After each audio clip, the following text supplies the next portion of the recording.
Assalamualaikum warahmatullahi wabarakatuh.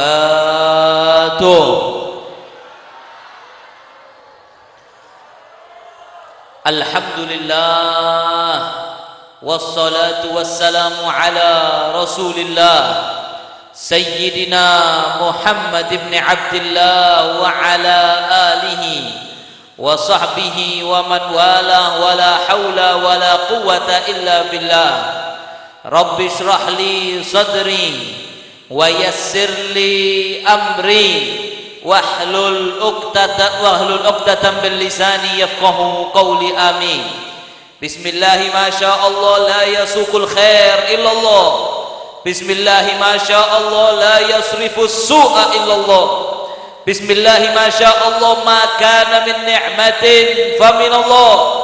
Bismillahi ma syaa Allah la haula wala quwwata illa billah.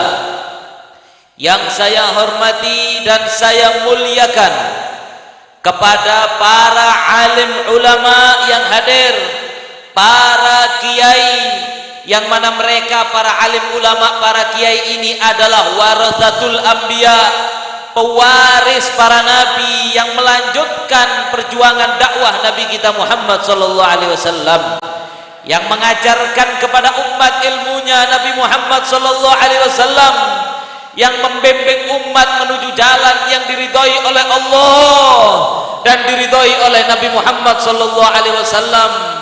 Wabil khusus kepada Semulja Al-Mukarram wal Muhtaram Kiai Haji Fauraq Alawi matta'anallahu bituli hayati syarifah. Mudah-mudahan guru kita Kiai Fauraq Alawi panjang umur, sehat wal afiat, dijaga oleh Allah dari segala fitnah, sehingga terus bisa membimbing kita menuju jalan yang diridhai oleh Allah. Dan juga kepada Al-Mukarram wal Muhtaram Kiai Abdul Malik matta'anallahu bituli hayati syarifah. Mudah-mudahan Kiai Abdul Malik juga panjang umur, sehat wal afiat, khususnya bisa terus menjadi panutan bagi orang Sumber Telur dan sekitarnya, dan Sampang pada umumnya, dan Madura semuanya insya Allah. Dan juga kepada Kiai Abdul Ali yang juga mudah-mudahan panjang umur, sehat wal afiat, selalu bisa mengajarkan dan membimbing kita kepada jalan yang diridhoi oleh Allah. Begitu juga Lora Absor, Lora Mubarak, dan banyak para kiai Bapak Klebun yang kami hormati, tokoh masyarakat, sesepuh, dan juga kepada Sahibul Bait Bapak Haji Zaini. Mudah-mudahan Bapak Haji Zaini hidupnya diberikan barokah oleh Allah, barokah di dunia, bahagia di akhirat. Amin ya rabbal. Semua asatid, para kiai, kalau ada yang namanya tidak saya sebutkan tanpa mengurangi rasa hormat dan takzim kami, seluruh hadirin hadirat yang dimuliakan oleh Allah. Ngantuk? Ngantuk? Bada saya ngocak iyut, bada saya ngocak lanjut. Alhamdulillah, pada malam hari ini kita berkumpul di majelis yang mulia ini diundang oleh Sahibul Bait dalam rangka acara haul almarhum Mutari bin Samadin almarhumah Jetena binti Senardi. Mudah-mudahan beliau berdua dijadikan kuburnya raudhah min riyadil jinan, diberikan oleh Allah kuburnya jadi taman-taman surga insyaallah, diangkat derajatnya, diampuni semua dosa-dosanya. Tadi bab kubur sudah disampaikan ke Abdul Ali. Gih, walaupun engkau neka ngerteh Madura nih sekoni, mon aku cak Madura kelero je agele sampean gih. Ala kulli hal, dan juga kita diundang di sini dalam rangka tasyakur. Nah, ini biar nggak ngantuk bahas mantan saja, manten. Ya. Tasyakur pernikahan antara saudara Ananda Ali Ridho dan istrinya yang bernama Syafi. Mudah-mudahan insya Allah kedua mempelai diberikan oleh Allah keberkahan dalam kehidupannya, diberikan kehidupan sakinah mawaddah warahmah, sakinah penuh ketenangan, mawaddah penuh cinta, Manganten baru mawaddah biasanya. Kalau sudah abid rahmah, neser. Mon manten anyar, cintaku sayangku. Mon abid 10 tahun, neser tang bini, neser biasa. Sakinah, mawaddah, warahmah, dan mudah-mudahan diberikan keturunan yang soleh, solehah, diberikan jauhkan daripada segala fitnah. Mudah-mudahan rumah tangga kita juga semua demikian. Yang manten baru, manten lama, semuanya diberi bahagia. Saya jomblo, belum kawin-kawin, mudah-mudahan cepat dapat jodoh. Oh, banyak saya jomblo nih. Oh, angkat tangan, amin. Pernikahan ini adalah anjuran Allah. Oke. Allah berfirman dalam Al-Qur'an, wa ankihul ayama minkum was-salihina min ibadikum wa imaikum iyakunu fuqara ayughnihimullahu min fadlih wallahu wasi'un alim. Allah berfirman, wa ankihu, menikahlah kalian. Hei saya jomblo, menikah. Dianjurkan oleh Allah menikah. Beb, tandi PC, tidak punya PC. Habib, mau engkau menikah, nanti istri diberingakan apa? Nasi. Jaga bater, bagaimana Beb? Masalah rezeki, iyakunu fuqara yughnihimullahu min fadlih. Kalau kalian khawatir tidak cukup, kebeter tak cukup untuk makan anak istri, nafkah keluarga, yang penting yakin sama ayat ini, yughnihimullahu min fadlih, nanti akan diberi cukup oleh Allah Subhanahu wa taala.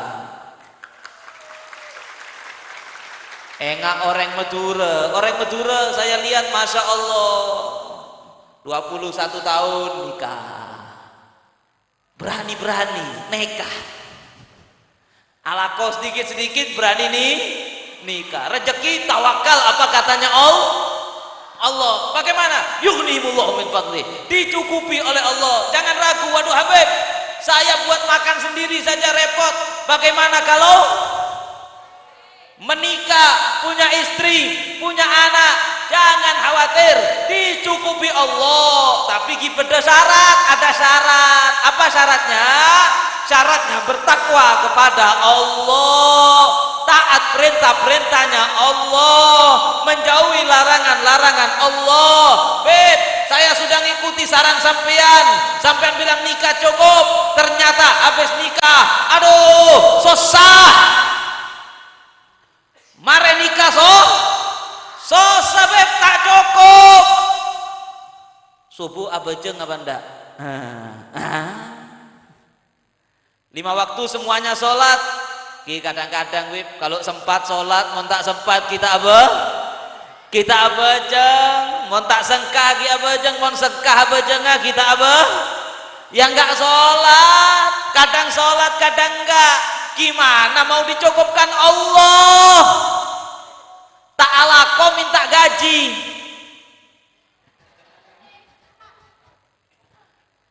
Mau beda pabrik contohnya, ada pabrik. Itu pabrik kalau tanggal 1 gajian. Ada orang bukan karyawan di situ datang minta gaji, dikasih apa enggak? Enggak. Makanya dikatakan innallaha dominalana dunya wa talaba minnal akhirah. Allah itu menjamin untuk kita urusan dunia. Cek kebatin. Jangan khawatir, dijamin dunia oleh Allah. Wa talaba, tapi Allah minta kepada kamu agar kamu memikirkan akhirat, memikirkan nasib akhirat kamu, kubur, neraka yang tadi dijelaskan Ki Abdul Ali. Pikirkan, oh saya wajib sholat, saya harus sholat, kalau nggak sholat masuk neraka. Saya wajib zakat, harus zakat, saya harus puasa, nggak boleh. Sudah. Saya harus puasa, nggak boleh tidak puasa. Alako sedikit nanti bulan Ramadan mokel, oneng mokel. Enten apa kalau nggak puasa apa namanya? Tak apa sah. Nih Ramadan tak apa sah. Waktunya abejeng tak abejeng. Dilarang minum minuman keras, mabuk. Dilarang judi, main 1B. Tak oneng. Alhamdulillah. Game judi sekarang di mana-mana banyak berkat Kiai Malik, di sini berarti nggak ada. Alhamdulillah. Nggak boleh judi, nggak boleh zina. Kemudian tanya, "Beb, saya sudah nikah, kok tetap susah?" Nggak cukup. Soalnya kamu tidak bertakwa, kamu tidak mikir akhirat kamu. Kalau kamu mikir akhirat kamu, pasti dicukupi oleh Allah. Bukan berarti kaya, bukan berarti punya mobil mewah, rumah mewah, tidak. Cukup. Makan cukup, untuk kasih nafkah istri cukup, untuk anak cukup, tempat tinggal cukup, walaupun nggak terlalu banyak, cukup, barokah, bahagia orang yang bertakwa. Bukankah Allah berjanji, "Wa may yattaqillah yaj'al lahu makhraja wa yarzuqhu min haitsu la yahtasib." Barang siapa yang bertakwa kepada Allah, taat kepada perintah-perintah Allah, menjauhi larangan Allah, apapun masalahnya akan dikasih jalan keluar oleh Allah. Ini janjinya Allah. Kalau nggak percaya, mau percaya sama siapa? Masalah apapun dikasih jalan keluar. Urusan rezeki ada saja min haitsu la yahtasib, dari yang tidak disangka-sangka. Jangan takut menikah, tapi harus bertakwa. Ibu-ibu, kalau punya anak laki-laki minta kawin, harus disemangati, jangan dimarahi. Kadang-kadang ada anaknya, "Bu, saya pengen kawin." "Kamu kencing belum lurus minta kawin. Kamu makan masih ikut saya, kalau kawin istrimu makan apa?" Harusnya ibu dan bapak menyemangati. Berarti anak tadi bagus. Seorang anak laki-laki, mohon maaf, zujina linnas hubbu syahawati minan nisa. Laki-laki ada rasa tertarik kepada perempuan, ada syahwat. Kemudian ketika dia merasa syahwatnya sulit dikendalikan, ngomong ke orang tuanya minta menikah karena dia tidak mau terjatuh kepada perbuatan yang haram. Maka orang tua harusnya mempermudah pernikahan. Nabi bersabda, "Ya ma'syarus syabab, man istata'a minkumul ba'a falyatazawwaj." Kata Nabi, "Hei anak-anak muda, hei jomblo-jomblo muda, man istata'a minkumul ba'a." Siapa di antara kalian yang sudah ba'a? Oneng ba'a. Ba'a itu kalau sudah kelihatan perempuan radin bingung. Itu ba'a. Minta nomornya, waduh gini, waduh. Itu berarti sudah ba'a. Falyatazawwaj. Kalau sudah begitu, yang terbaik cepat-cepat nikah. Karena kata Nabi, nikah itu ahsanul lil farj, aghatul lil basar wa ahsanul lil farj. Nikah itu akan menjadikan lelaki tadi lebih dapat menundukkan pandangannya dan menjaga kemaluannya dari zina. Kalau sudah nikah, sudah tersalur syahwatnya, lebih aman menjaga pandangan, lebih selamat dari zina. Kalau sudah punya istri masih zina, lebih bagus patek dari orang itu. Buang saja di sampah sana orang seperti itu. Zani muhsan, na'udzubillahi min zalik. Faman lam yastati. Waduh, beb, nggak mampu. Saya nggak mampu menikah tapi syahwat besar. Bagaimana? Fa'alai bisawm. Puasa pasah. Saya banyak puasa sunnah. Fa innahu lahu wija. Puasa itu pertahanan. Kenapa puasa pertahanan? Sampean kalau lapar, haus, ada perempuan radin lewat, Ratin, aduh, STB kok. Lebih memikirkan ST daripada, akhirnya selamat. Kalau dua pilihannya, cepat menikah atau banyak puasa. Kemudian ibu-ibu, bapak-bapak yang punya anak perempuan, juga jangan terlalu meletakkan syarat yang susah. Kalau mau ada laki-laki yang mau nikah sama anak perempuannya, orang Madura hebat, mudah-mudahan begini terus. Kadang-kadang ada yang mengatakan, aduh, kalau tidak punya mobil Mercy, tidak saya kasihkan anak saya. Kalau calon suaminya belum punya Alfamaret, Alfred, maka anak saya tidak saya kasihkan.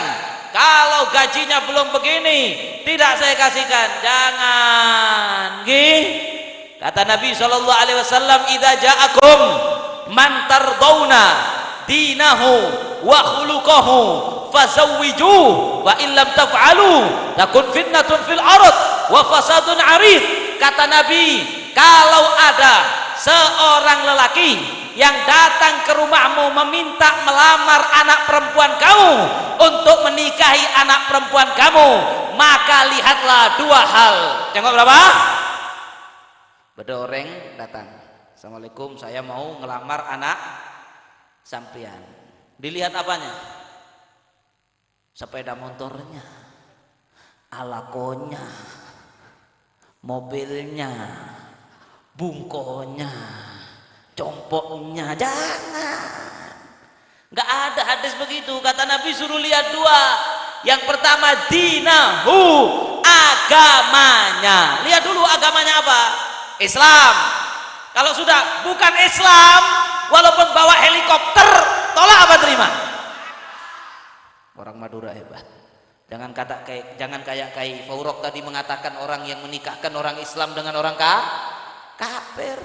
Punya anak perempuan itu di Semarang berapa hari yang lalu kejadian, anak perempuan Islam muslimah dilamar sama lelaki kafir, dinikahkan. Goblok.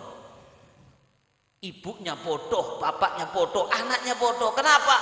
Udah cinta. Kenapa? Kaya. Walaupun bawa pesawat sama bandaranya datang ke rumah kita, minta anak kita. Kalau kafir, tolak.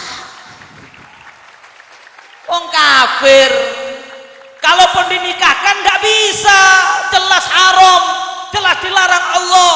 Kalaupun nikah, walaupun nikahnya acaranya besar-besaran, setelah itu tidur bersama, tetap zina kumpul kebo selama-lamanya.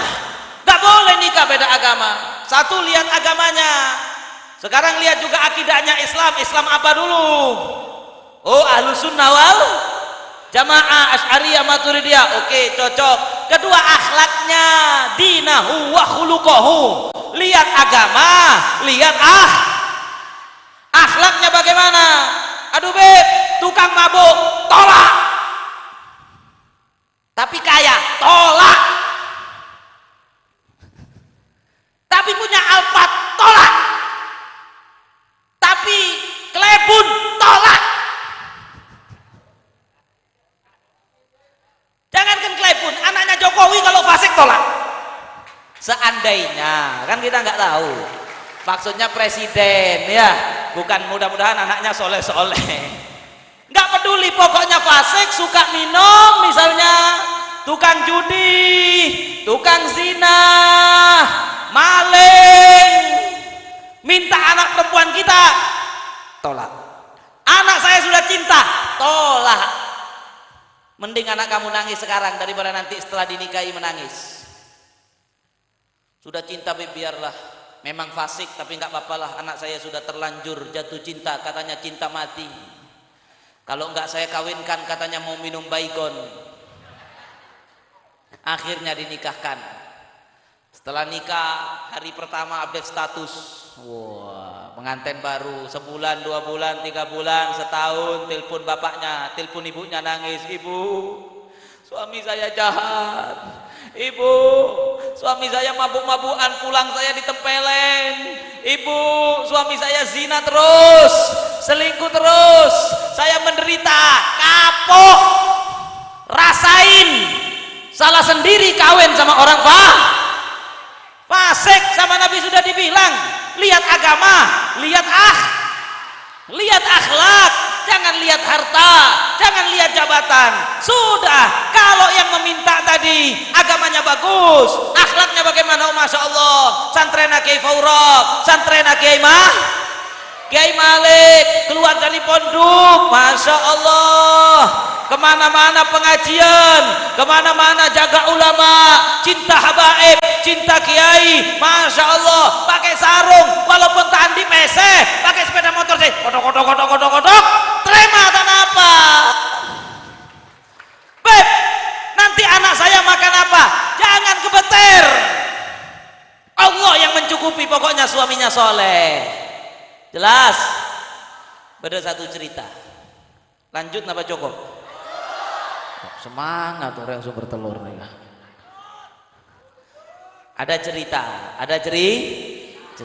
Dulu ada orang alim luar biasa, muridnya Sayyidina Ali. Muridnya siapa?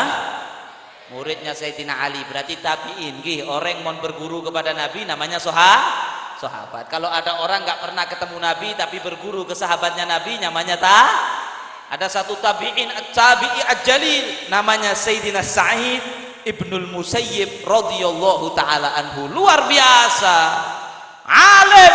Kalau di sini kiai besar, waktu itu di Madinah termasuk rujukannya ulama di seluruh Madinah di zaman itu, Al Imam Sa'id Ibnul Musayyib punya anak perempuan, anaknya kiai ini ya, anak perempuan solihah, dengar-dengar katanya radin solihah. Maka datang raja pada waktu itu, namanya raja kekuasaan Bani Umayyah, namanya Abdul Malik bin Marwan, datang kepada Imam Sa'id Ibnul Musayyib mengatakan, wahai Imam, raja ini bukan klebun, raja. Kebetulan rajanya jahat, kebetulan waktu itu. Kalau klebun di sini baik-baik. Rajanya waktu itu jahat. Datang, wahai Imam, saya datang ke sini yang pertama silaturahmi, kata raja. Yang kedua, saya mau melamar putrina Ajunan untuk anak saya, bukan untuk saya. Saya punya anak namanya Walid bin Abdul Malik bin Marwan. Ini anak saya, anak paling tua, putra mahkota. Kalau saya mati nanti dia yang jadi raja, calon raja, pangeran, calon raja menguasai semuanya, Syria, Mekah, semuanya waktu itu. Wahai Imam, jadi saya kesini untuk melamar putri sampean biar nikah sama anak saya, biar nanti anak saya anaknya raja, anak sampean anaknya orang alim, kan bagus. Kata Imam Sa'id bin Musayyib mengatakan, mohon maaf, lamaran ditolak. Karena diriwayatkan Walid ini anaknya raja ini syaribul khamr, tukang mabuk, anaknya raja tukang mabuk, nggak soleh, fasik. Maka Imam Sa'id mengatakan, mohon maaf, saya nggak bisa menerima. Marah raja kikir, hei Sa'id, ama ta'rifuni, ta'oneng sera engkau neka siapa? Kamu tidak tahu saya ini siapa? Saya ini raja kamu, saya penguasa, saya lamar putri kamu untuk putra mahkota saya. Kamu tolak, nggak bisa wahai Sa'id, harus diterima. Dengan santai beliau mengatakan, enggak. Terima apa enggak? Enggak. Mudah-mudahan orang Madura bisa nyontoh Imam Sa'id bin Musayyib. Terima apa tidak? Tidak. Terima apa tidak? Tidak. Marah raja, panggil anak buahnya, suruh dibuka bajunya Imam Sa'id bin Musayyib, dicambuk. Ya Allah, zalim raja ini. Dicambuk sampai terluka. Setiap cambukan ditanya, diterima apa tidak lamarannya? Tidak. Sampai 100 kali. Setelah 100 kali marah ini raja, dia ambil air dingin, kemudian disiramkan ke punggungnya Imam Sa'id bin Musayyib yang terluka karena tercambuk tadi. Maka beliau kesakitan, tetap lamaran tidak diterima. Sampean kadang-kadang dilamar anaknya, dilamar orang kaya, fasik, tak napa, insya Allah tobat nanti. Yang penting sogi, tak napa nanti, jangan. Saya lanjutkan ceritanya. Gih, sudah raja pulang, moleh pon. Imam Sa'id bin Musayyib tiap hari ngajar pengajian di Masjid Nabawi. Selesai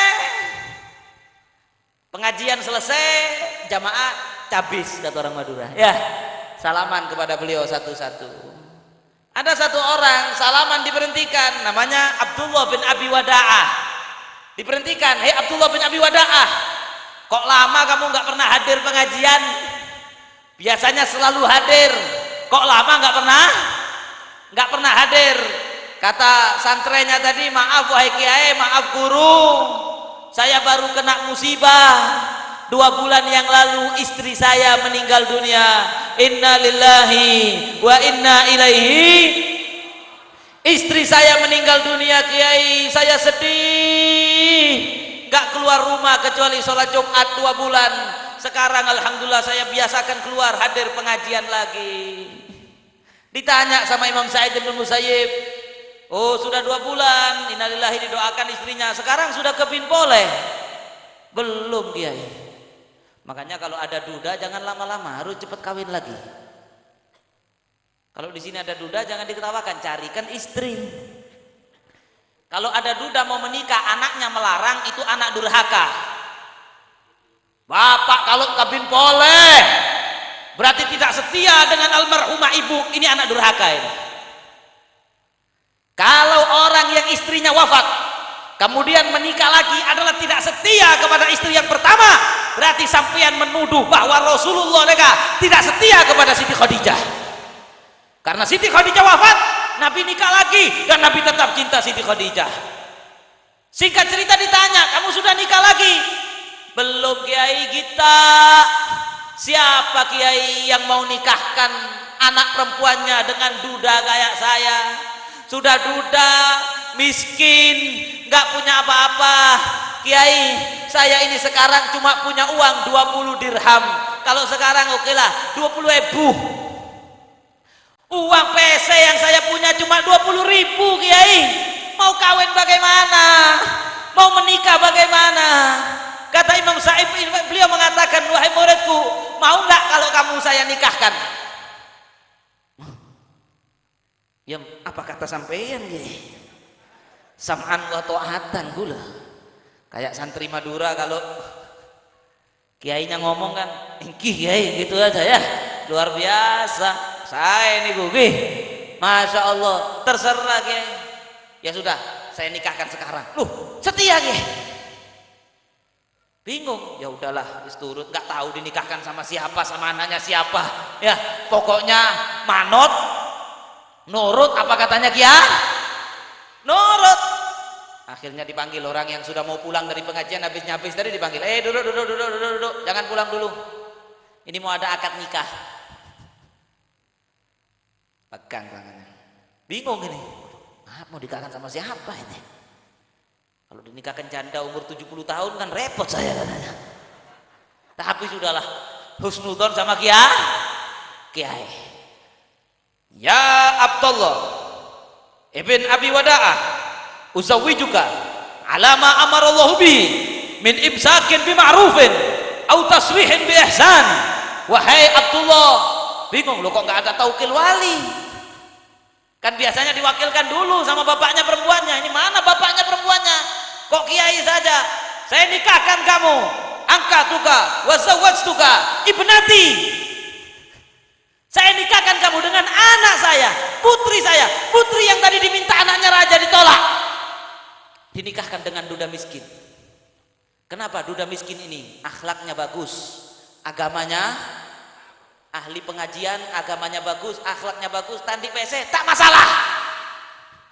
Anaknya raja PC banyak istana, fasik, buang sampah. Makanya orang fasik kalau di Jawa namanya korak, kotoran rakyat. Oneng kotoran rakyat, saya dibuang di WC nih kak.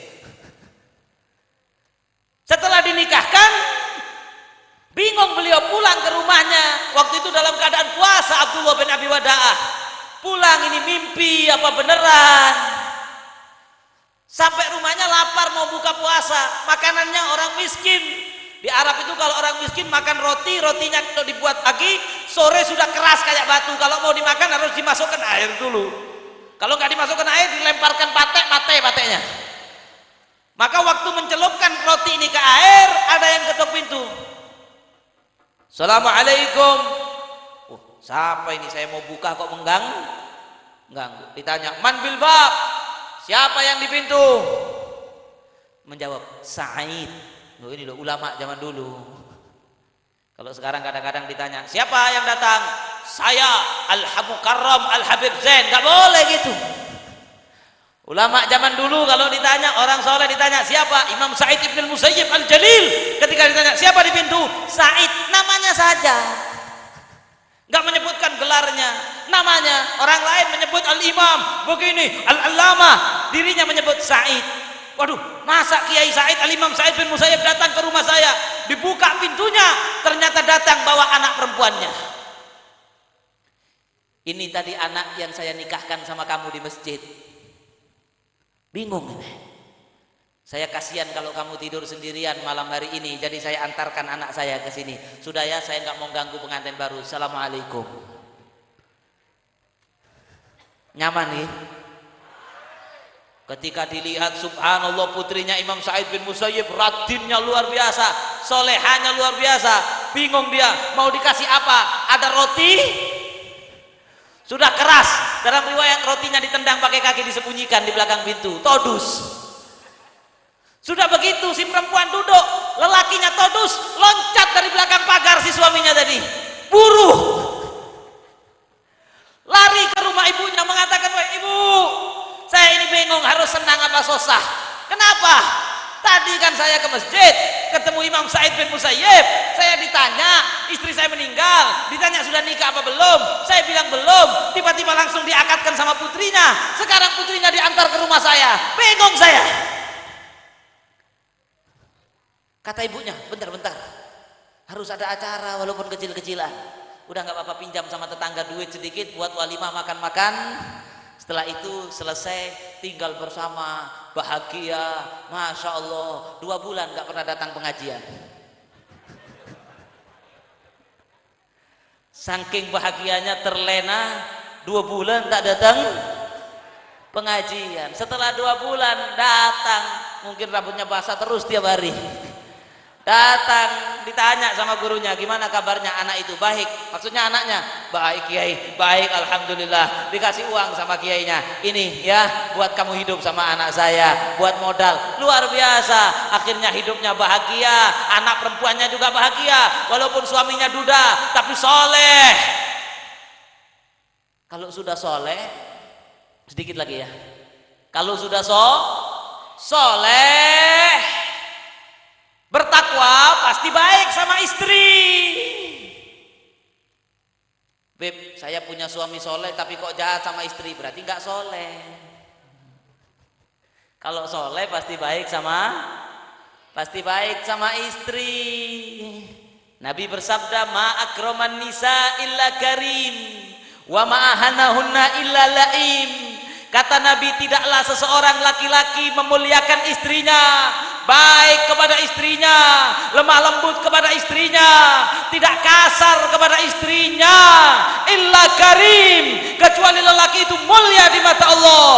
Wa ma hanahunna illa laim, dan tidaklah lelaki kasar, jahat, main pukul, main caci maki. Istrinya dibilang patek, dibilang babi, kurang ajar, dicaci maki istrinya, dipukul tanpa dengan yang dibenarkan dengan syariat, kasar kepada istrinya, maki-maki kepada istrinya, illa laim, kecuali lelaki itu hina di mata Allah, bajingan di mata Allah, walaupun ibadahnya banyak.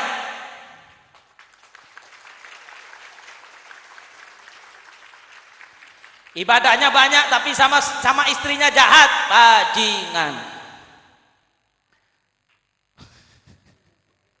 Orang yang sumber telur suaminya baik-baik semua, Bu G.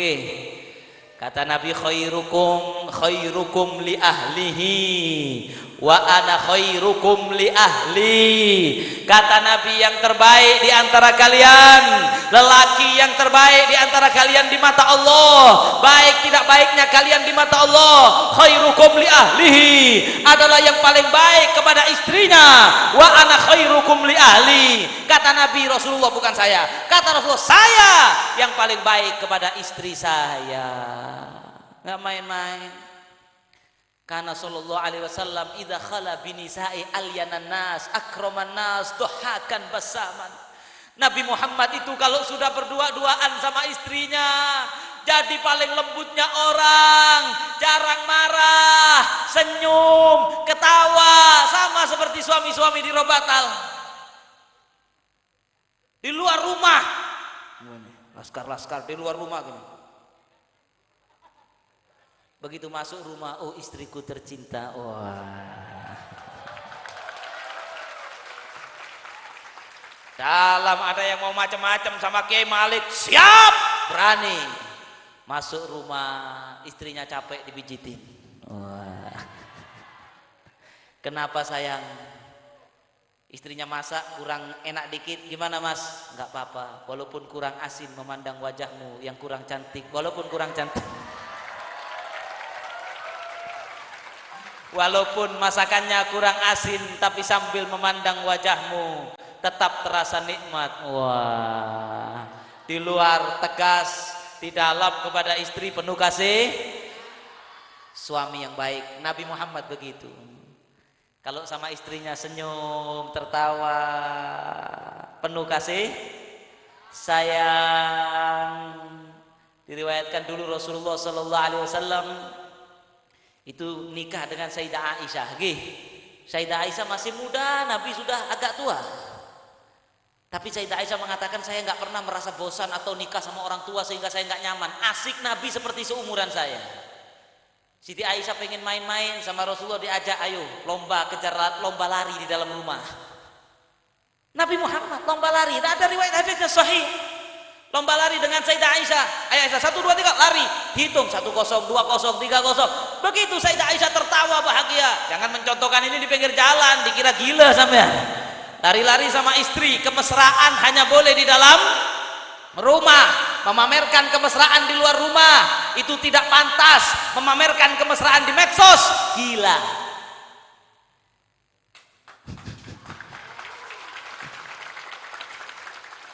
Foto pelukan sama istrinya, cium-ciuman sama istrinya, pipinya istrinya dicium, diupload di status. Tak todus. Apa enggak kamu pikir nanti kalau laki-laki lain lihat tidak menghayal dia mencium pipinya istrimu? Enggak cemburu kamu? Gila kamu? Ada yang di depan orang peluk-pelukan, cium-ciuman. Astaghfirullahaladzim. Idza lam tastahi fasna ma syi'ta. Kalau memang sudah tidak punya malu, kamu sama kayak hewan. Lakukan apa yang kamu lakukan. Apa tadi? Nabi kejar-kejaran dengan Siti Aisyah. Nabi dulu kalau Sayyidah Aisyah makan daging kok kayaknya susah menggigit, sama Nabi diambil dagingnya, digigitkan, dilepaskan dari tulangnya, dipotong dengan gigi Nabi kecil-kecil, disuapkan kepada Sayyidah Aisyah. Itu Rasulullah Sallallahu Alaihi Wasallam. Kalau kita sekarang, wah gigi kok gitu. Nabi dulu kalau Sayyidah Aisyah minum di air di gelas, kemudian sama Nabi diambil gelasnya mau minum, Nabi minumnya tidak begini, diputar begini. Kata Nabi, wah Aisyah, aku ingin meminum daripada bekas yang tadi disentuh oleh bibirmu. Itulah Rasulullah Sallallahu Alaihi Wasallam. Nabi mudah-mudahan di sini bisa mencontoh semuanya. Siti Aisyah pernah marah kepada Rasulullah. Ibu-ibu, Pak, suami sampean pernah marah, istri sampean pernah marah sama sampean?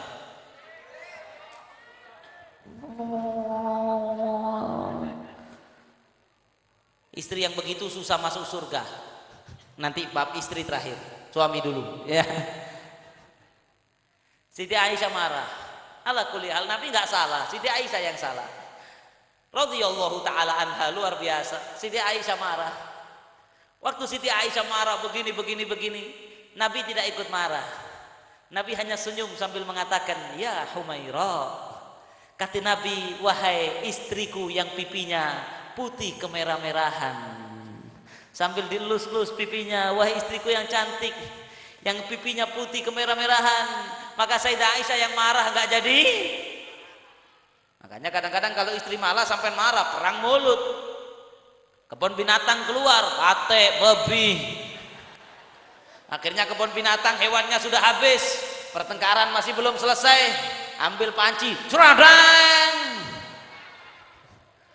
Bertengkar, akhirnya bisa cerai kamu, molek kepada orang tuamu. Ada yang begitu sudah diusir, sudah pulang. 1 hari 2 hari suaminya, waduh kok nggak ada yang buatkan kopi, kok nggak enak sendirian, ditelepon lagi. Sayang, sombong sayang, udahlah kemarin saya cuma emosi, kamu pulang lagi lah, mulai beli pulang lagi, saya jemput ya. Tidak mau. Sudahlah, ayo kita perbaikan. Kata istrinya, nggak bisa. Kalau sampean pengen tahu sekarang, sampean ke dapur. Kata istrinya di telepon. Apa? Ke dapur, ambil gelas. Bingung suaminya. Kenapa? Pokoknya ke dapur, ambil gelas. Suaminya ke dapur ngambil gelas. Sudah. Sekarang lemparkan gelas itu. Dilempar sama suaminya. Istrinya langsung ngomong, nah, sebagaimana gelas itu pecah berkeping-keping, begitulah hatiku. Sebagaimana gelas itu pecah berkeping-keping, begitulah hatiku mas. Waktu sampean usir saya dari rumah, sampean suruh saya pulang, hati saya sudah pecah. Walaupun mau disambung lagi, retaknya nggak bisa hilang. Kata suaminya, sayang, yang saya banting gelas plastik tidak pecah. Ya sudahlah, habis maghrib mau lenggok.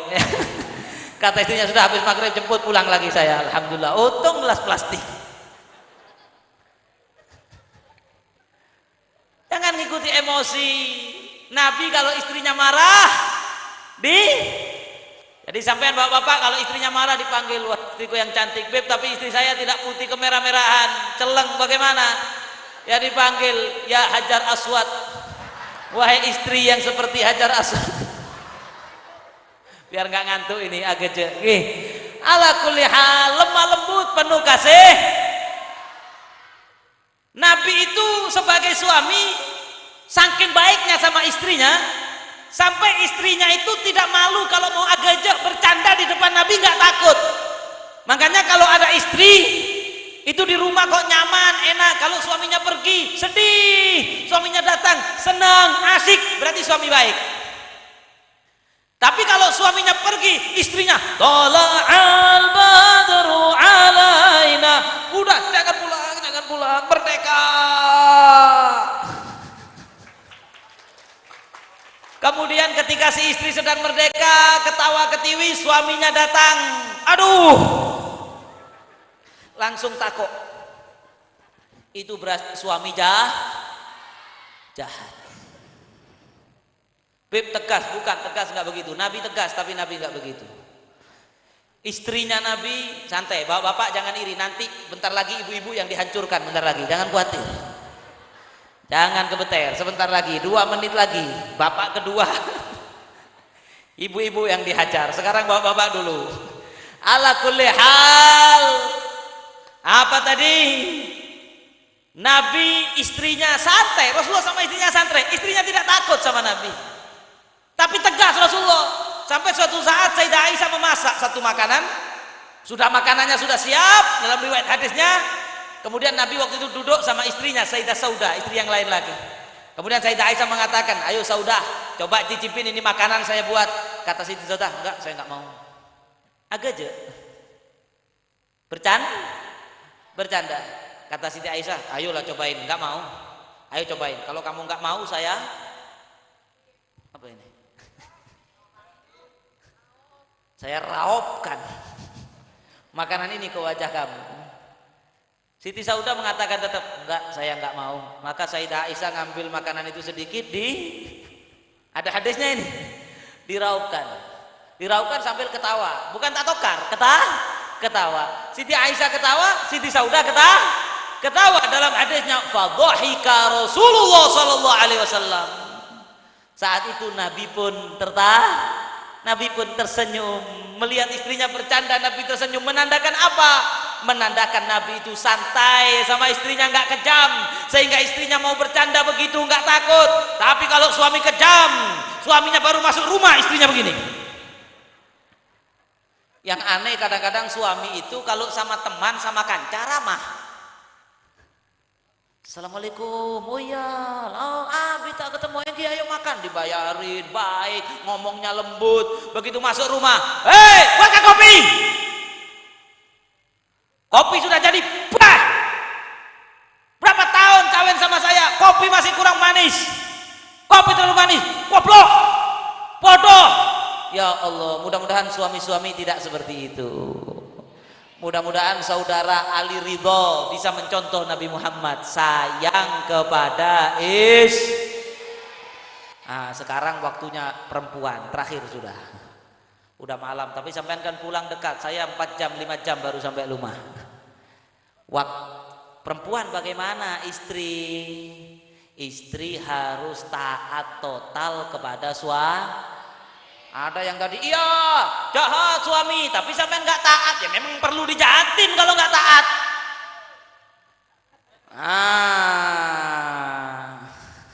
Cerita yang tadi suami penuh kasih sayang, istrinya taat. Ar-rijalu qawwamuna 'alan nisa. adalah pemimpin bagi perempuan. Satu desa nggak mungkin semua klebun, satu klebun yang lainnya masa dalam rumah juga begitu, nggak bisa pemimpin dua-duanya, harus ada satu pemimpin, harus yang dipimpin. Siapa pemimpin? Suami. Siapa yang dipimpin? Istri. Suami tidak boleh taat kepada istri. Jangan jadi suami-suami takut. Beb tadi katanya iya kasih sayang tapi bukan takut. Takut istri jelek, kata Imam Hasan Al-Basri, ma asbahar rajul yuti imra'atahu fi ma tahwa illa kabahullahu finnar. Kata Imam Hasan Al-Basri, kalau ada seorang suami yang istrinya ngomong apa, engki, takut sama istrinya, engki, masuk neraka. Suami harus jadi pemimpin, tapi penuh kasih. Istri harus taat kepada suami. Suaminya apa saja iya, suaminya bilang A iya, mau keluar izin kepada suami bilang jangan pergi, nggak usah bantah, engki taat, jelas.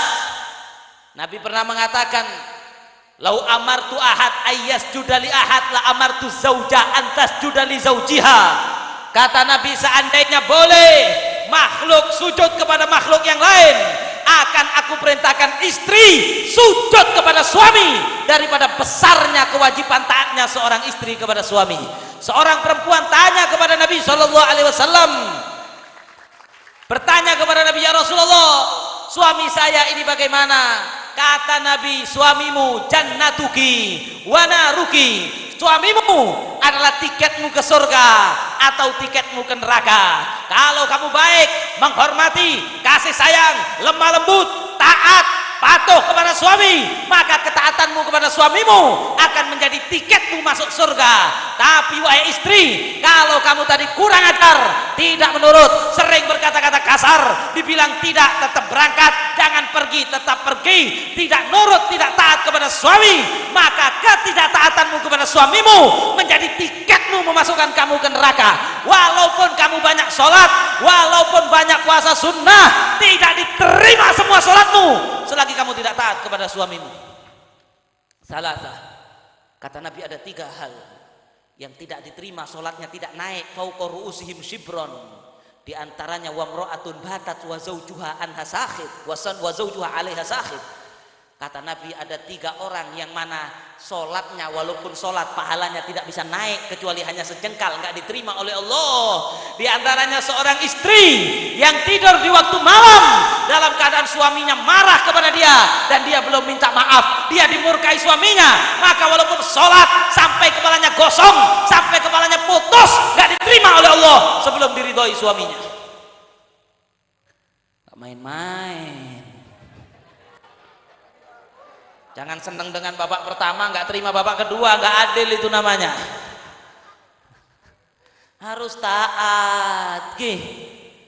Ada lagi perempuan datang kepada Nabi, ya Rasulullah, ma haqquz zauj ala zauja ya Rasulullah, apa haknya seorang suami bagi istri, kewajiban istri apa? Kata Nabi, di antaranya alla tamna nafsaha wa in kana ala dhahri qatab. Kata Nabi, seorang istri itu tidak boleh menolak ajakan suaminya untuk berhubungan suami istri. Maaf, bukan porno tapi ini ilmu, ya. Ketika suami mengajaknya ke tempat tidur, mengkode dia mengajak ke tempat tidur, suami ingin tidur bersama istrinya, maka istri tidak boleh menolak walaupun sesibuk apapun, di atas unta sekalipun, ditinggalkan semua kesibukannya, datang panggilan suaminya. Jangan nanti suaminya mengajak, ibu ayo ke kamar, degi engkau saya masih goreng, nanti gosong, biar gosong.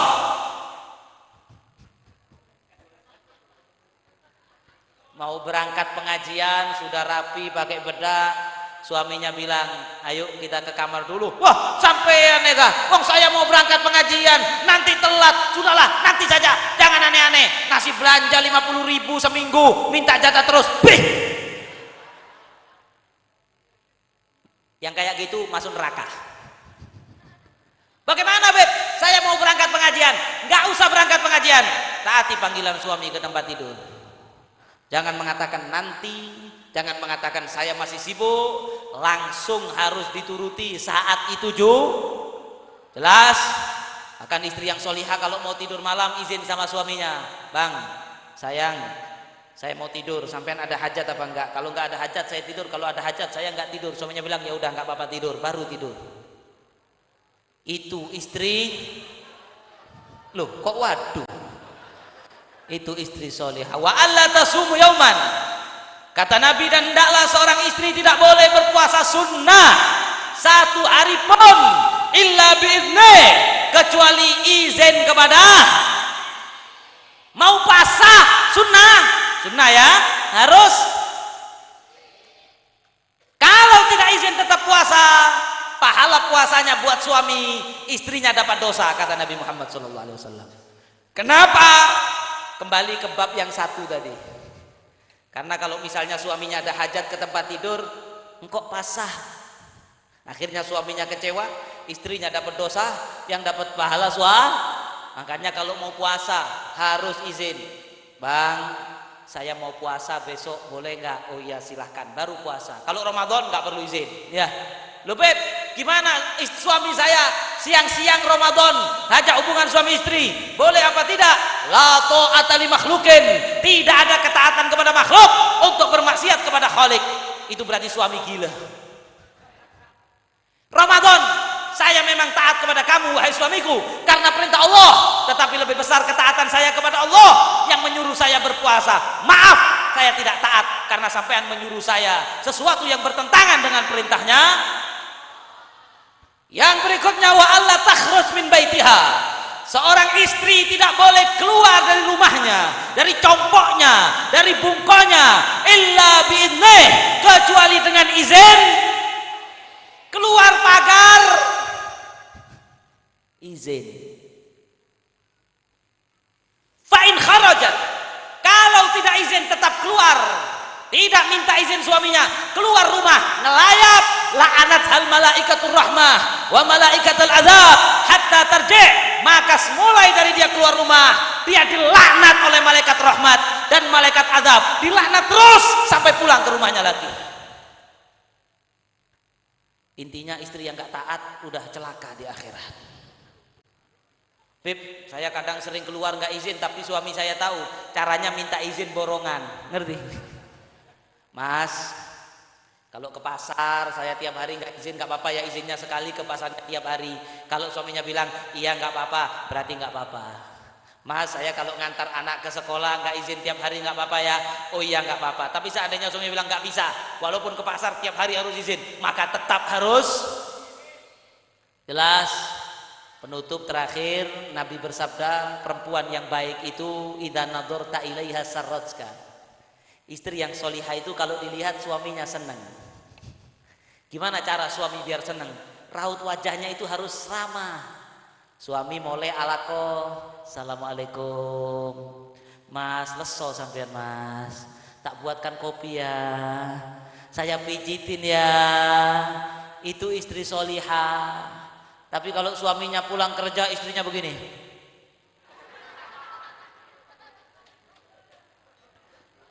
yang tolong buatkan kopi, kopi boleh. Istri calon penghuni neraka itu. Caranya biar suaminya senang, wajahnya selalu jangan merengut. Innallaha yubghidul mu'abbisa fi wujuhi ikhwanihi. Allah enggak senang kalau ada orang yang merengut kepada wajah orang lain. Kedua, bagaimana seorang istri di depan suaminya wangi, jangan sampai bau. Jelas. Wah, wangi, rapi. Suaminya pulang dari alako, rambutnya ditata, mungkin pakai bedak, bagaimana caranya rapi, wangi, sehingga suami melihat dia senang, lihat itu enak dipandang.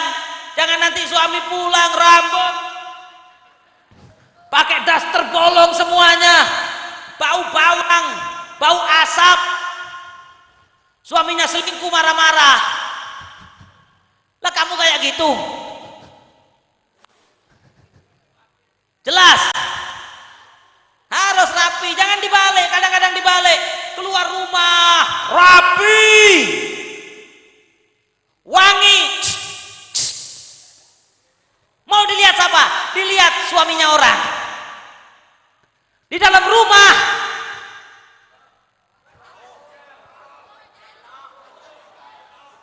Curhatan para suami, Bu. Sudah cukup. Masih jomblo ikut komentar yang di belakang ini. Oh, nggak tahu apa ya. Ala kulli hal, di dalam rumah harusnya wangi. Keluar rumah nggak perlu pakai minyak wangi. Haram, hati-hati. Ibu-ibu keluar rumah campur laki-laki begini pakai wangi-wangian, kemudian wanginya dicium, nggak boleh. Minyak wangi dipakai di dalam. Sudahlah, cukup. Intinya sudah jelas ya. Pertama tadi cara menikah, cepat-cepat menikah. Kalau anak sampean diminta lelaki yang baik, kasihkan, nggak usah lihat harta dan materi. Suami harus sayang kepada istri, istri taat kepada suami, insya Allah tercipta sakinah mawaddah warahmah. Insya Allah rumah tangga kita semua begitu, dan khususnya rumah tangganya Ali Ridho dan Sopi, mudah-mudahan ya, mudah-mudahan insya Allah demikian sakinah mawaddah warahmah, bahagia, tentram, sentosa selama-lamanya di dunia dan di barzah sampai di jannah. Amin ya rabbal alamin. Ini yang bisa saya sampaikan. Ada kekurangan, ada kesalahan, saya mohon maaf yang sebesar-besarnya. Ada kata-kata yang menyinggung, saya mohon maaf. Waktunya terlalu panjang, minta maaf karena saya takut Sohibul Baitnya kecewa kalau cuma 10 menit, katanya ngundang jauh-jauh dari Malang, masa ceramahnya 10 menit. Jadi saya agak